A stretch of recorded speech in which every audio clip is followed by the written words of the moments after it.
1장 말씀에서 예레미야를 말씀을 전하는 선지로 세우신 하나님은 2장부터 본격적으로 예루살렘을 향해서 심판의 메시지, 죄를 지적하고 심판이 임할 것을 이제 예레미야를 통해서 말씀하기 시작합니다.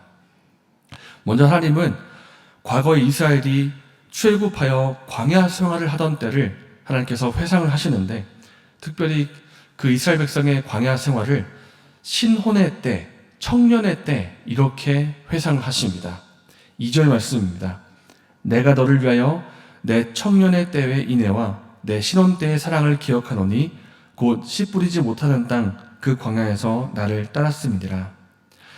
마치 청년이 때묻지 않은 사랑을 했던 때, 막 부부가 되었을 때, 그렇게 순수한 사랑을 하고 있을 때, 그때를 회상하는 것처럼 그때는 하나님과 이스라엘 사이에 인애와 사랑이 있었다, 이렇게 말을 하고 있습니다.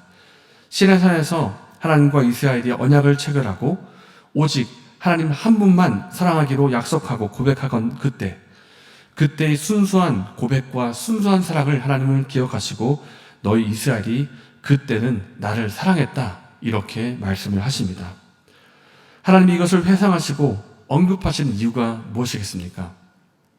지금은 너희가 왜 이렇게 변했냐, 이것을 말씀하시고자 함입니다. 이스라엘을 향해서. 그때 너희는 나 하나님만 사랑하기로 고백했고, 그때 하나님은 그런 이스라엘이 광야 생활을 하는 동안에 모든 필요를 채워주시고 마치 신랑이 신부를 사랑하듯이 하나님이 이스라엘 백성을 돌보아주는 그런 서로 사랑하는 관계에 있었는데, 하나님은 변하신 것이 없는데 이스라엘 백성이 변했다, 이것입니다. 그때는 너희가 나 하나님만 사랑하기로 고백했는데 지금은 너희가 왜 이렇게 변했냐, 이 말씀을 하시는 것입니다. 어찌하여 지금은 이스라엘 너희가 언약을 깨뜨리고 신랑 되신 하나님을 버리고 헛된 우상을 쫓고 있느냐, 이것을 묻고자 과거의 광야 생활을 하나님이 기억하시는 것입니다. 하나님이 이스라엘 백성에게 따지듯이 부르십니다. 5절 말씀입니다. 나 여호와가 이와 같이 말하노라. 너희 조상들이 내게서 무슨 불의함을 보았기에 나를 멀리하고 가서 헛된 것을 따라 헛되이 행하였느냐. 하나님은 줄곧 이스라엘 백성을 사랑하시고 은혜를 베풀어 오셨는데 과거로부터 지금까지 변한 것이 전혀 없는데, 변한 것이 누군가? 이스라엘 백성입니다. 어찌하여 너희는 나를 버리고 헛된 것을 쫓고 있느냐며 책망 섞인 질문을 하고 계시는 것입니다. 당시 이스라엘 백성은 한마디로 말해서 영적으로, 신앙적으로 배교의 상태에 있었습니다. 왕을 비롯한 지도자들은 우상 숭배를 정책적으로 도입을 했고, 제사장은 하나님을 찾지 않았고, 선지자들은 하나님의 이름이 아니라 바알의 이름으로 예언의 말씀을 전하고 있었습니다. 하나님이 한탄하시면서 11절에 말씀하십니다. 어느 나라가 그들의 신들을 신 아닌 것과 바꾼 일이 있느냐?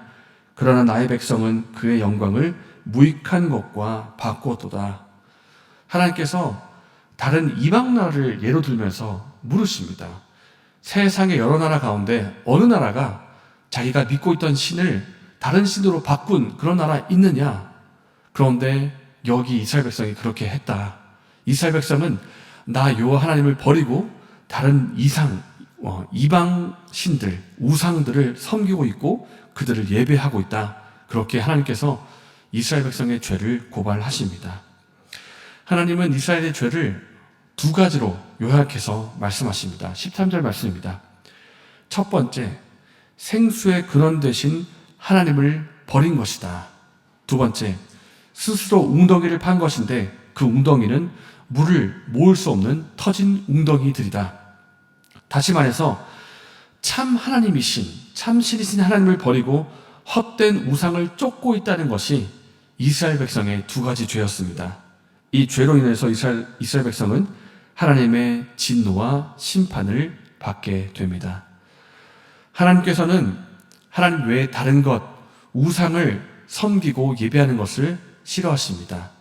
10계명 첫 번째, 두 번째 계명이 너는 나 이외에 다른 신들을 두지 말라는 것이고, 또 두 번째가 우상을 만들어 섬기지 말라는 것입니다. 오늘날에도 우상이 있을까요? 꼭 모양과 형태가 있어야 우상이 아닙니다. 하나님을 자리에서 밀어내고 하나님을 대체하고자 하는 그 모든 것이 우리 마음의 우상이 될 수가 있습니다.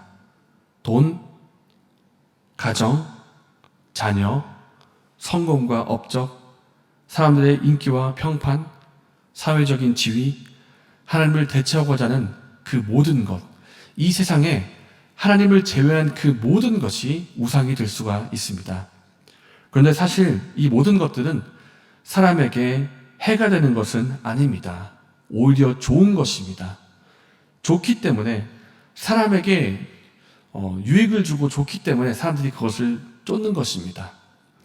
그러나 그것이 내 삶에 나의 존재에 하나님보다 더 내 마음의 중심을 차지하고 하나님보다 더 의미와 가치가 부여되고 더 영향을 끼치고 있다면 그것이 우상이 될 수가 있습니다. 그렇기 때문에 이 세상에 있는 모든 것이 우상이 될 수가 있습니다. 그런데 그 우상이 진정 하나님의 자리를 대신할 만큼 우리의 마음의 중심에 가치를 그렇게 부여할 만큼 의미가 되는 것일까? 그렇지가 않습니다. 티모시 켈러 목사님은 우상에 대해서 이렇게 말합니다. 우상은 당신을 배신하고 실망시킬 것입니다. 우상은 당신을 결국 산채로 삼킬 것입니다. 13절 본문에 터진 웅덩이가 그것입니다. 사람이 스스로 파고 있는 웅덩이, 내 삶을 채워줄 생수를 기대하고 힘을 다해 웅덩이를 파고 있지만 그 웅덩이는 터져 있기 때문에 생수를 모을 수가 없고 내 삶을 채워줄 수가 없습니다. 오직 생수의 근원은 하나님 한 분밖에 없습니다. 사랑하는 여러분, 오늘 저와 여러분의 마음에 깊이 자리하고 있는 것은 무엇입니까? 하나님입니까? 아니면 하나님 외에 다른 무언가입니까? 마음에 하나님보다 더 의지하고 있고 하나님의 자리를 대체하고 있는 것이 있다면 그것이 우상이 됩니다. 그러나 그것이 우리를 근본적으로 채워줄 수가 없다는 것을 우리가 기억하기를 원합니다. 왜냐하면 그것은 터진 웅덩이이고 생수의 근원은 오직 하나님 한 분밖에 없기 때문입니다.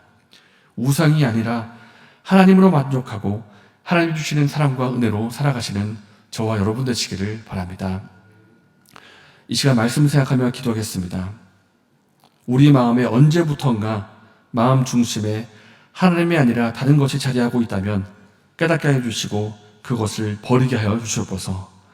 오직 하나님만이 생수의 근원 되심을 믿게 해 주시고 하나님이 공급하시는 것으로 만족하고 기뻐하며 살게 하여 주시옵소서. 이렇게 기도하시고 또 내일에 있을 예배를 위해서 기도하시고 또 자유롭게 돌아가시겠습니다.